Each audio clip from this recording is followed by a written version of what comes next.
ராஷ்மிகாக்கும் விஜய் தேவர்கொண்டாக்கும் கடந்த பிப்ரவரி மாதம் 26ஆம் தேதி உதய்பூரில் திருமணம் நடந்துச்சு. ராஷ்மிகா மற்றும் விஜய் தேவர்கொண்டாவோட இந்த புதிய அத்தியாயத்துக்கு மக்கள் பலரும் வாழ்த்துக்களை சொல்லிட்டு வராங்க. இந்த ஒரு சூழ்நிலையில ராஷ்மிகாவோட அம்மா சுமன் மந்தனா 8 வருஷத்துக்கு முன்னாடி ஒரு ஃபோன் கால்ல ராஷ்மிகாக்கும் ரக்ஷித் செட்டிக்கும் என்கேஜ்மெண்ட் ஆகியும் எதனால அந்த கல்யாணம் நின்னுச்சு அப்படின்னு பேசியிருந்த ஆடியோ மறுபடியும் வைரல் ஆச்சு. அந்த ஆடியோ கால் 8 வருஷத்துக்கு முன்னாடியே பெரிய சர்ச்சையை ஏற்படுத்துச்சு. அந்த ஃபோன் கால்ல ராஷ்மிகாவோட அம்மா ரக்ஷித் செட்டி ஃபேமிலிக்கு ராஷ்மிகா கீதா கோவிந்தம்ல நடிச்சது பிடிக்கல, அதுல வர கிஸ் சீன் வைரல் ஆனதும் ரொம்ப பிரச்சனை பண்ணாங்க. ராஷ்மிகா கிட்ட சினிமாவை விட்டு நான் விலகுறேன்னு ட்வீட் போட சொல்லி அழுத்தம் கொடுத்தாங்க. நல்லவேளை ராஷ்மிகாக்கும் ரக்ஷித் செட்டிக்கும் பிரேக்கப் ஆச்சுன்னு அந்த போன் கால்ல பேசியிருப்பாங்க. ராஷ்மிகாக்கும் விஜய் தேவர்கொண்டாக்கும் கல்யாணம் ஆகி இருக்கிற இந்த ஒரு சூழ்நிலையில அந்த ஆடியோ மறுபடியும் வைரலாகி பரபரப்பை ஏற்படுத்தி இருக்கு. மேலும் அந்த ஆடியோ இப்போ வெளியான மாதிரி சில நியூஸ் சேனல் செய்தியும் போட்டிருக்காங்க. இந்த ஒரு சூழ்நிலையில ராஷ்மிகாவே ரொம்ப கோவப்பட்டு இதுக்கு பதிலடி கொடுத்திருக்காங்க. ராஷ்மிகா என்ன சொல்லியிருக்காங்கன்னா, என்னோட இந்த பயணத்துல எனக்கு ஆதரவா கூட இருக்கிற அன்பர்களுக்கும் மற்றும் இந்த சமீபத்திய சர்ச்சைக்கு சம்பந்தப்பட்டவங்களுக்கும் இதை சொல்லிக்கிறேன். எனக்கு எதிராக பல பொய்யான தகவல்கள்,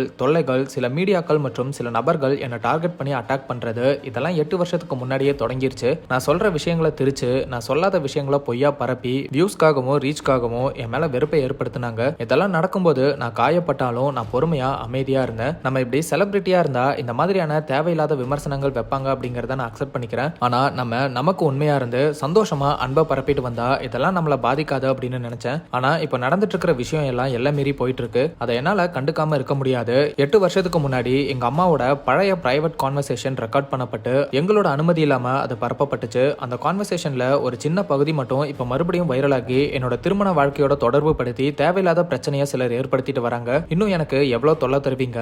இந்த சர்ச்சையில என்னோட குடும்பம் மட்டும் இல்லாம இதுக்கு சம்பந்தமே இல்லாத இப்போ நான் சுமூகமா ரிலேஷன்ஷிப்ல இருக்கிறவங்களும் பாதிக்கப்பட்டுட்டு வராங்க. தனிப்பட்ட விஷயத்துல தலையிட்டு தப்பான விஷயங்களை பரப்பி அசிங்கப்படுத்திட்டு வரீங்க. நாங்க எங்க வாழ்க்கையில வளர்ந்து அர்த்தமுள்ள வேலைகளை பண்ணி பாசிட்டிவிட்டியா ஸ்ப்ரெட் பண்ணிட்டு வர நிலையில துரதிருஷ்டவசமா சிலர் தொடர்ந்து வெறுப்பை உருவாக்கி அடுத்தவங்களோட ஒழுக்கத்தையும் அமைதியும் கெடுத்து சர்ச்சைகளை ஏற்படுத்திட்டு வராங்க. 8 வருஷமா என்ன அட்டாக் பண்ணும்போது அமைதியா இருந்தேன். ஆனா இப்ப இந்த பிரச்சனையில மத்தவங்களை இழுக்கும்போது நான் சும்மா இருக்க மாட்டேன். நான் எல்லா மீடியா பிளாட்ஃபார்ம்ஸ், இன்ஃப்ளூயன்சர்ஸ், தனிநபர்கள்னு உங்க எல்லாருக்கும் ஒரு வேண்டுகோள் வைக்கிறேன். இந்த பழைய பிரச்சனையை பத்தி பேசிட்டு இருக்கிற கண்டென்ட்ஸ் எல்லாமே உடனே ரிமூவ் பண்ணுங்க. உங்களுக்கு 24 மணி நேரம் டைம் கொடுக்குறேன். இதை நீங்க பண்ணல அப்படின்னா நாளையில இருந்து எல்லார் மேலையும் சட்டப்படி நடவடிக்கை எடுப்பேன். இந்த முடிவை நான் சுலபமா எடுக்கல, தேவைக்காக எடுத்திருக்கேன். நிறைய மக்கள் எனக்கு அன்பையும் ஆதரவையும் கொடுத்துட்டு வரீங்க. உங்க எல்லாருக்கும் என்னோட நெஞ்சார்ந்த நன்றிகள். இந்த நேரத்துல நான் இதை சொல்ல விருப்பப்படுறேன். எங்களோட தனிப்பட்ட வாழ்க்கையை பத்தி பேசுறவங்க இந்த ஒரு விஷயத்தை புரிஞ்சுக்கணும். நம்மளோட வாழ்க்கை நம்மளோடது தானே. அவங்க தான் என்னோட வாழ்க்கையை எப்படி இருக்கணும்னு முடிவு பண்ணணுமா? நாங்க எந்த முடிவா இருந்தாலும் நாங்களே தான் எடுப்போம். நான் மறுபடியும் அதே தான் செய்ய போறேன்.